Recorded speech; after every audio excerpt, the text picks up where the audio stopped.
Olá, sejam bem-vindos ao canal da Astra Educa. Nesta aula vamos estudar três tipos muito importantes de funções que aparecem com frequência nas provas da Escola de Sargentos das Armas. Vamos falar sobre a função linear, a função afim e a função quadrática. Além disso, vamos analisar seus gráficos, domínio, imagem, principais características e também o estudo da variação de sinal dessas funções. Vamos começar com a função linear. A função linear é uma função do primeiro grau que possui a forma f de x igual a vezes x, onde a é um número real e diferente de zero. Essa função é chamada linear porque seu gráfico é uma reta que passa obrigatoriamente pela origem do plano cartesiano, ou seja, pelo ponto de coordenadas 0 e 0. O domínio da função linear é o conjunto dos números reais. Isso significa que qualquer número real pode ser utilizado como valor de entrada na função. A imagem da função também é o conjunto dos números reais, pois os valores da função podem assumir qualquer valor real dependendo do valor de x. Uma característica importante da função linear é o coeficiente a. Esse coeficiente é chamado de coeficiente angular e determina a inclinação da reta. Quando o valor de a é positivo, a função é crescente. Isso significa que, conforme o valor de x aumenta, o valor da função também aumenta. Quando o valor de a é negativo, a função é decrescente. Nesse caso, conforme o valor de x aumenta, o valor da função diminui. Agora vamos falar sobre a função afim. A função afim também é uma função do primeiro grau e possui a forma geral f de x igual a vezes x mais b, onde a e b são números reais. O coeficiente a continua sendo o coeficiente angular da reta, ou seja, ele determina a inclinação do gráfico. Já o número b é chamado de coeficiente linear e indica o ponto onde a reta intercepta o eixo vertical. Assim, o gráfico de uma função afim é uma reta que não necessariamente passa pela origem. Ela intercepta o eixo vertical no ponto correspondente ao valor de b. Assim como na função linear, o domínio da função afim é o conjunto dos números reais. A imagem também é o conjunto dos números reais. Outra característica importante é o zero da função, que ocorre quando o valor da função é igual a zero. Para encontrar esse valor, basta resolver a equação a vezes x mais b igual a zero. Esse ponto corresponde ao local onde a reta corta o eixo horizontal no plano cartesiano. Agora vamos estudar a função quadrática. A função quadrática é uma função do segundo grau e possui a forma geral f de x igual a vezes x ao quadrado mais b vezes x mais c, onde a, b e c são números reais e o coeficiente a é diferente de zero.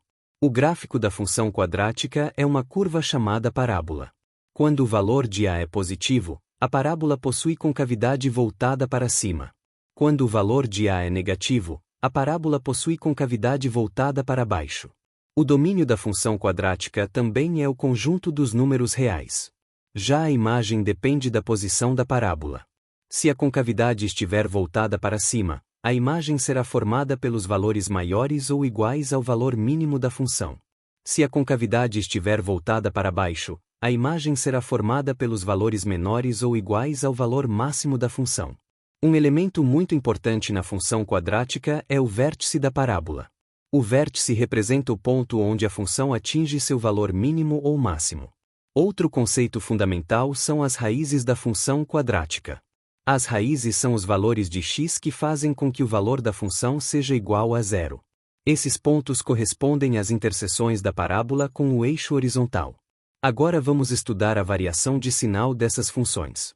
O estudo do sinal de uma função consiste em analisar em quais intervalos a função assume valores positivos, negativos ou iguais a zero. Na função linear ou afim, o sinal da função depende do valor da raiz. Antes da raiz a função pode ser positiva ou negativa e depois da raiz o sinal se altera, dependendo da inclinação da reta. Já na função quadrática, o estudo do sinal depende das raízes e da concavidade da parábola. Se a parábola possui duas raízes reais e a concavidade está voltada para cima, a função será positiva fora do intervalo entre as raízes e negativa dentro desse intervalo. Se a concavidade estiver voltada para baixo, ocorre o contrário. A função será positiva entre as raízes e negativa fora desse intervalo.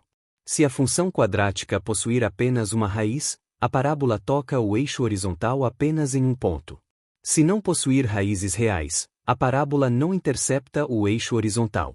Essas análises são muito importantes para resolver inequações, interpretar gráficos e resolver diversos tipos de problemas matemáticos. Portanto, compreender bem as características das funções linear, afim e quadrática, seus gráficos, domínio, imagem e o estudo da variação de sinal é essencial para ter um bom desempenho nas questões de matemática da prova da Escola de Sargentos das Armas. Vamos começar com máximos e mínimos. A ideia é simples. Máximo é o maior valor que uma função pode assumir em determinado contexto, e mínimo é o menor valor. Em prova, isso aparece muito ligado a funções do segundo grau, porque a parábola tem um ponto especial chamado vértice, e é no vértice que ocorre o máximo ou o mínimo da função quadrática. Considere a função do segundo grau função x igual a sobrescrito 2 mais bx mais c, com a diferente de zero. O x do vértice é dado por 15 igual b, segunda. Depois você calcula o y do vértice substituindo na função yv igual f, 15. Esse yv será o valor máximo ou o valor mínimo, dependendo do sinal de A. Se A for positivo, a parábola é voltada para cima, então o vértice é um ponto de mínimo. Se A for negativo, a parábola é voltada para baixo, então o vértice é um ponto de máximo.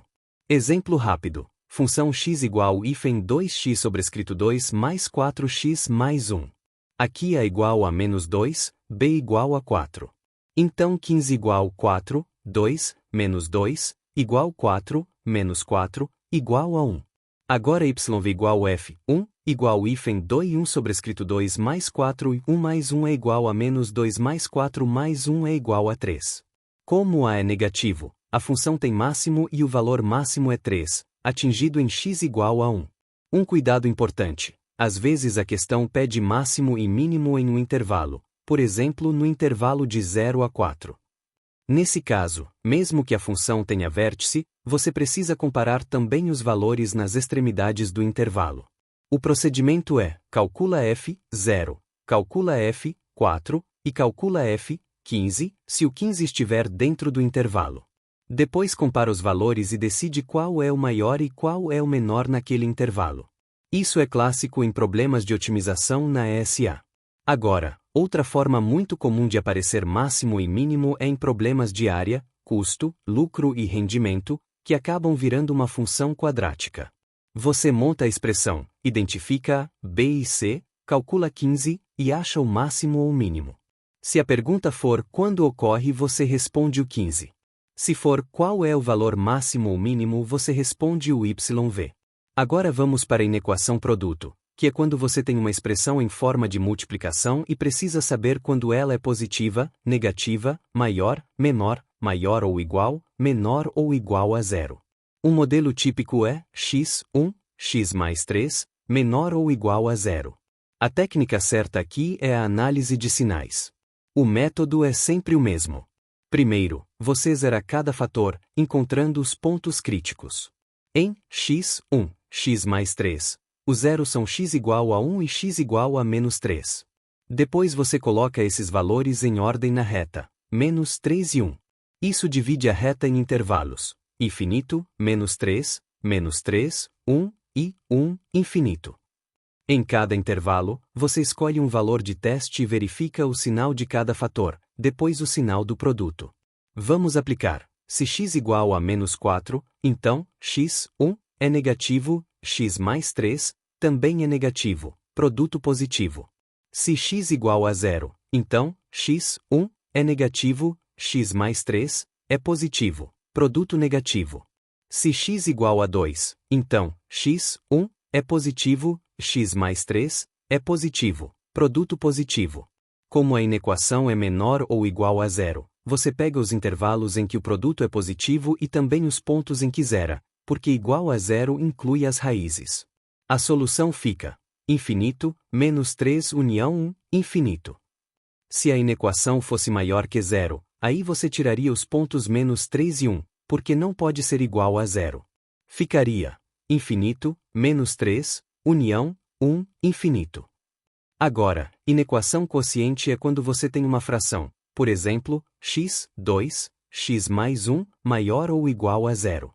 Aqui o método é praticamente o mesmo, mas com um cuidado essencial: o denominador nunca pode ser zero. Então, primeiro você encontra os pontos críticos, que são zeros do numerador, porque tornam a fração igual a zero, e zeros do denominador, porque tornam a fração indefinida. No exemplo, numerador zera em x igual a 2. Denominador zera em x igual a menos 1, e esse valor é proibido, não pode entrar na solução. Coloca em ordem na reta, menos 1 e 2. Intervalos: infinito, menos 1, 2, e 2, infinito. Testa sinais. Se x igual a menos 2, numerador, x, 2, é negativo, denominador, x mais 1, é negativo, quociente positivo. Se x igual a 0, numerador é negativo, denominador é positivo, quociente negativo. Se x igual a 3, numerador positivo, denominador positivo, quociente positivo. A inequação é maior ou igual a 0, então você quer onde é negativo e também onde é 0. Negativo ocorre em menos 1, 2.